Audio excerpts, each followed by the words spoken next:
اعوذ باللہ من الشیطان الرجیم، بسم اللہ الرحمن الرحیم۔ یہ ویڈیو بہت اہم ہے۔ ابتدا میں نواب صاحب بانس بریلوی و نقی علی صاحب بانس بریلوی و رضا علی صاحب بانس بریلوی، اور بانس بریلوی کون؟ بنسل دیو و برل دیو کا مشترکہ کارنامہ، جو کہ جگت سنگھ کا بیٹے تھے، دو بیٹے۔ تو یاد رکھیے گا کہ یہ بانس بریلوی جو ہیں، انہوں نے ابتدا میں دوسروں سے سوال کرنے شروع کیے تھے ان کے لوگوں نے کہ بھائی شرک کی تعریف کیا ہے، تاکہ آپ ایک لگی بندی تعریف کرتے ہیں 2 یا 4 عقائد میں یا 3 عقائد میں یا جتنے بھی، اس کے بعد یہ کہیں گے بھائی یہی عقیدت میں شرک نہیں آتے۔ تو لوگوں نے پھر یہ کیا ان سے کہ الٹ کے پوچھنا شروع کیا کہ اچھا آپ کی پاس تعریف کیا ہے۔ تو جب وہ تعریف کرتے تھے تو پھر ان بہت سارے ایسے عقائد وہ پیش کرتے تھے، یہ تو اس پہ شرک نہیں ہو رہا، ان عقائد اس تعریف پر یہ شرک نہیں بن رہا، تو یہ پریشان ہو جانے لگتے تھے۔ تو انہوں نے پھر یہ کیا کہ ایک پالیسی اپنا لی کہ اب دوسروں سے یہ سوال کرتے ہیں، خود شرک کی تعریف نہیں کرتے ہیں۔ لہٰذا یہ ویڈیو ان لوگوں کے لیے بہت اہم ہے جو لوگ جو ہیں وہ ان کے عقائد پر بحث کریں۔ تو دیکھیے، پہلی کچھ لوگ ہیں جو صرف شرک کو ایک عقیدے کو شرک مانتے ہیں، وہ یہ ہے کہ ہر وہ صفت جس سے باری تعالیٰ متصف ہے، اس کو غیر اللہ کے لیے ذاتی طور پر اعتقاد کرنا۔ اب اس پر اعتراض ہوتا ہے کہ اگر کوئی غیر اللہ کو الوہیہ غیر ذاتیہ یا الوہیہ عطائیہ اعتقاد کرے تو کم از کم یہ شرک نہیں ہونا چاہیے۔ تو اس کا ان کے پاس کوئی جواب نہیں ہے۔ اس کے علاوہ اور بھی کچھ ایسے عقائد بنتے ہیں، جیسے کہ آریہ سماج بھی اس زمانے میں نکل آئے تھے، تو انہوں نے یہ کہنا شروع کیا تھا کہ سناتن دھرم کے بھائی یہ جو ان کے الہہ ہیں وہ ذاتی نہیں ہیں، جو ہیں ایک ذاتی ہے، باقی تو اس کا جواب ان کے پاس نہیں۔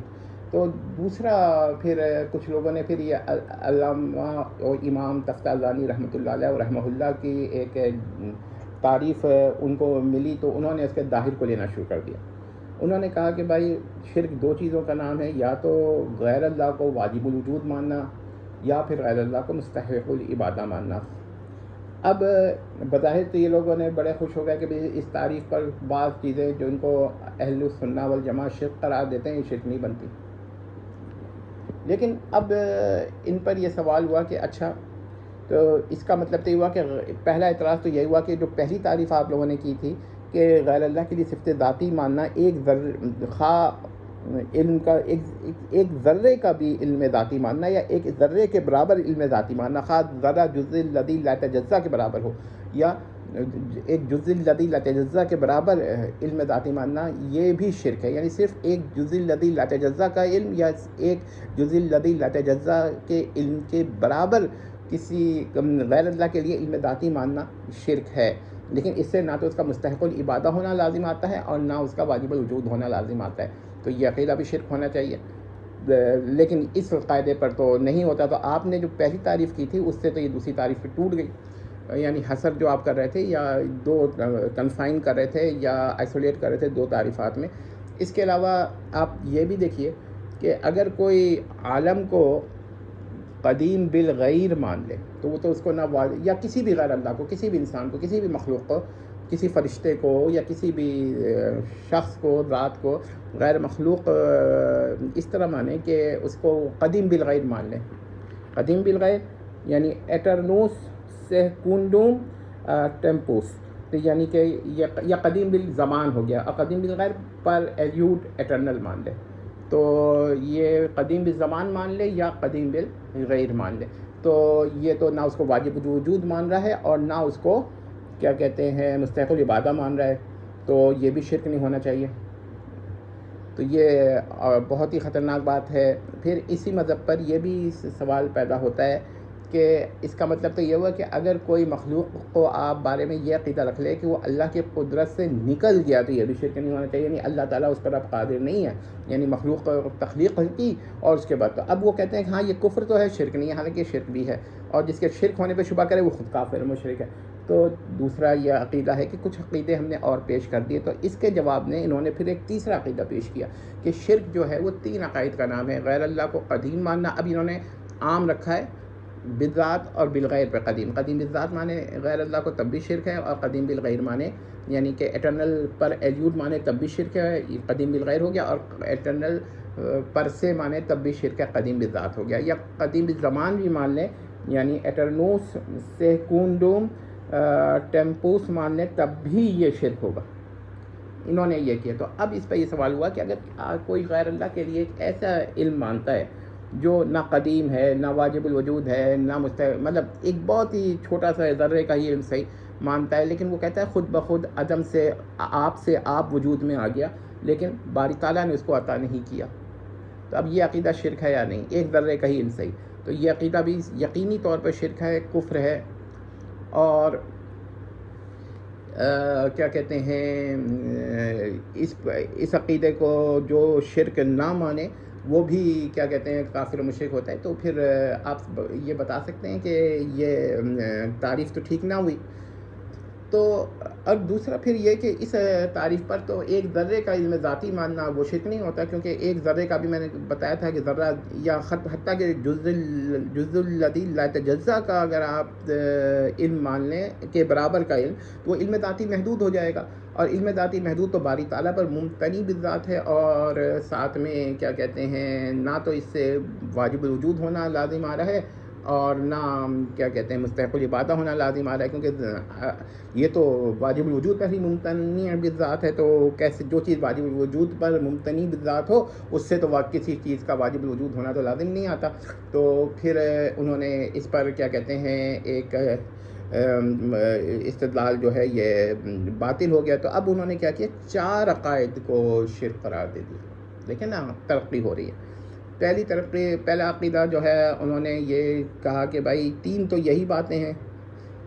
چوتھا انہوں نے کہا کہ وہ جو پہلی والی بات آپ نے کہی تھی غیر اللہ کے لیے علم ذاتی کا اعتقاد کرنا، تو اب یہ 4 پہ آ گیا، لیکن اس میں بھی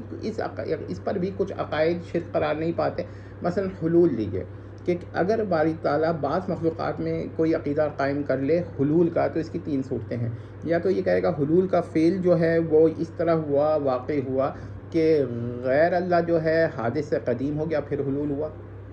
ظاہر ہے یہ عقیدہ اگر کوئی رکھے گا تو یہ شرک ہو جائے گا۔ پھر اگر وہ کہے کہ نہیں باری تعالیٰ قدیم سے حادث ہو گیا پھر حلول ہوا، تو یہ بھی عقیدہ شرک ہے، کیونکہ باری تعالیٰ کا حدوث حادث ہو جانا، قدیم سے قدیم نہ رہنا، یہ عقیدہ بہرحال کفر بھی ہے، شرک بھی ہے، کیونکہ اس میں شرک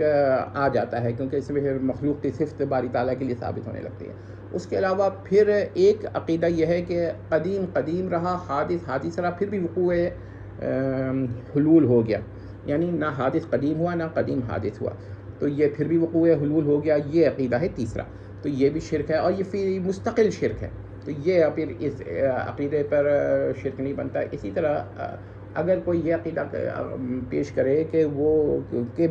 باری تعالیٰ کی کوئی زوجہ ہے نعوذ باللہ، لیکن وہ مخلوق ہے، نہ تو وہ واجب الوجود ہے، نہ وہ مستحق العبادہ ہے، نہ وہ قدیم ہے، پھر بھی کیا کہتے ہیں وہ زوجہ ہے، تو یہ عقیدہ مستقل شرک ہے۔ اسی طرح اگر کوئی یہ کہے باری تعالیٰ کا ایک ابن ہے جو کہ مخلوق ہے، مگر نہ تو وہ ابن الباری جو ہے نہ تو وہ مستحق العبادہ ہے، نہ وہ کیا کہتے ہیں قدیم ہے، اور نہ وہ واجب الوجود ہے، تو یہ عقیدہ صرف ابنیت کے معنی کی وجہ سے، ابنیہ کی وجہ سے، باری تعالیٰ کے ابن ہونے کے عقیدے کی وجہ سے شرک و کفر ہو جاتا ہے۔ تو آپ نے دیکھا کہ ابھی بھی شرک ہیں، اور یہ لوگ جو ہیں پھر مجبور ہو جاتے ہیں۔ اس کے علاوہ اگر کسی کا یہ عقیدہ ہو کہ ہر وہ شے جس کا علم باری تعالیٰ کو ہے، ہر وہ شے جس کا علم باری تعالیٰ کو ہے، خواہ وہ شے واجب عقلی ہو، ممکن عقلی ہو، محال عقلی ہو۔ واجب عقلی ہو یعنی ایبسلوٹ نیسیسری ہو، محال عقلی ہو یعنی کہ ایبسلوٹ امپاسبل یا ایبسلوٹلی ایبسرڈ ہو، یا ممکن عقلی ہو یعنی کہ ایبسلوٹلی کانٹینجنٹ ہو۔ اگر باری تعالیٰ کے علم میں ہے تو اللہ تعالیٰ نے اس کا علم کسی مخلوق کو عطا کر دیا ہے، تو اس کا علم اور باری تعالیٰ کا علم معلومات کے اعتبار سے برابر ہے۔ ہاں، نفس کے اعتبار سے باری تعالیٰ کا علم ذاتی اور اس کا علم جو ہے غیر ذاتی۔ تو کیا یہ عقیدہ شرک ہے؟ تو ظاہر ہے پوری دنیا کے لوگ شرک کہتے ہیں، مگر جو اس عقیدے پہ ہوگا وہ اس کو شرک کہتے ہوئے جھجکے گا اور کہے گا اس پہ تکفیر نہیں ہو سکتی، اور یہی چیز ہم نے دیکھی ہے۔ تو اس کا مطلب یہ ہوا کہ یہ لوگوں کے اوپر جب اعتراضات وارد ہوتے ہیں نا، تو یہ پھر پریشان ہوتے ہیں، تو پھر انہوں نے ایک نیا طریقہ اختیار کیا کہ یہ بتانے ہی نہیں لگے کہ کیا کہتے ہیں شرک کی تعریف کیا ہے۔ تو اگر یہ آپ حضرات سے کوئی شرک کی تعریف ان لوگوں کے بارے میں پوچھے، ان لوگوں یا تو آپ یہ 4 عقائد پیش کریں۔ تو اور اگر کوئی آپ حضرات سے آپ ان سے گفتگو کر رہے ہیں اور ان سے پوچھیں، آپ سے یہ شرک کی تعریف پوچھے، تو آپ پہلے ان سے پوچھیں کہ آپ کے وہاں کی کیا تعریف ہے، پھر وہ عقائد بتائیں کہ جن پر کیا کہتے ہیں شرک جو ہے جو شرک ہیں مگر اس تعریف کے اعتبار سے شرک نہیں بنتے، اور وہ ایسے یقینی شرک ہیں جن کے شرک و کفر ہونے پہ شک کرنا جو ہے کفر و شرک ہے۔ اب یہاں کے ان لوگوں کے دو طریقے ہوتے ہیں، یا تو یہ کہتے ہیں کہ بھائی یہ عقائد شرک ہے یا نہیں ہے مگر اس کا کوئی قائل نہیں ہے، تو یاد رکھیے گا عقیدہ شرکیہ محتاج مشرک نہیں ہوتا، کہ دنیا میں اگر کوئی عقیدہ شرکیہ ہے اور ایک بھی اس کا قائل نہیں ہے تب بھی وہ عقیدہ شرک ہی رہے گا۔ پھر وہ کہتے ہیں کہ یہ تو کوئی بات نہ ہوئی، یہ تو کیا کہتے ہیں محالات میں سے، تو شرک محال ہونا اس کو غیر شرک نہیں بنا دیتا۔ تو یہ ان کا اس طرح کا یہ لوگ جواب دیتے ہیں۔ اس کے علاوہ یاد رکھیے گا ہر عقیدہ شرکیہ کا لازم بھی شرک ہوتا ہے اور ملزوم بھی شرک ہوتا ہے۔ یہاں پر یہ کہ اگر کوئی عقیدہ ایسا ہے جس کا لازم شرک نہیں ہے یا جس کا ملزوم شرک نہیں ہے تو کوئی اسپیشل کیس ہوگا، خاص صورتیں ہوگی، ورنہ یہی ایک قاعدہ ہے کہ شرک کا لازم بھی شرک ہوتا ہے، شرک کا ملزوم بھی شرک ہوتا ہے۔ پھر ایک صاحب نے یہ نظریہ پیش کیا کہ استحقاق العبادہ واجب کا منات جو ہے واجب الوجود ہونا ہے، تو یہ ان کا اپنا ذاتی نظریہ ہے۔ بعض لوگ تخلیق کو منات مانتے ہیں، بعض لوگ استحقاق العبادہ کو، لیکن سوال یہ پیدا ہوتا ہے کہ شرک ان کے علاوہ بھی ہے۔ مثلا میں نے آپ کو پھر یہ بتایا کہ اگر کوئی شخص غیر اللہ کو مستحق العبادہ ہونے کا اکثر ہی انکار کرے، لیکن اور نہ مانے، دل سے بھی نہ مانے، مگر وہ یہ کہے کہ اس کی عبادت جائز ہے اگرچہ مستحق العبادہ نہیں ہے، تو اتنے پر بھی وہ مشرک ہو جائے گا، کیونکہ غیر اللہ کی عبادت کا جواز ایک مستقل شرک ہے اور اس کو مستحق العبادہ ماننا ایک مستقل شرک ہے۔ تو یہ کہ یہ لوگ اس طرح کرتے ہیں، اور پھر یہ لوگ سوال کرتے ہیں کہ بھائی اس شرک کا کون قائل ہے، اس کا تو کوئی قائل نہیں، تو یہ محض احتمال عقلی ہے۔ تو بات یہ ہے کہ اگر آپ شرک کی ایسی ڈیفینیشن دیں جس پر بعض چیزیں شرک نہ بنتی ہوں، خواہ اس کا کوئی قائل ہو پوری دنیا میں یا نہ ہو، شرک ہے، تو اس کا مطلب ہے کہ ان کے وہاں بھی نقائص ہیں۔ تو جب بھی یہ آپ سے سوال کریں تو آپ الٹ کر ان سے سوال کر لیں۔ امید کرتے ہیں کہ مسئلہ آپ کی سمجھ میں آ گیا ہوگا۔ والسلام علیکم۔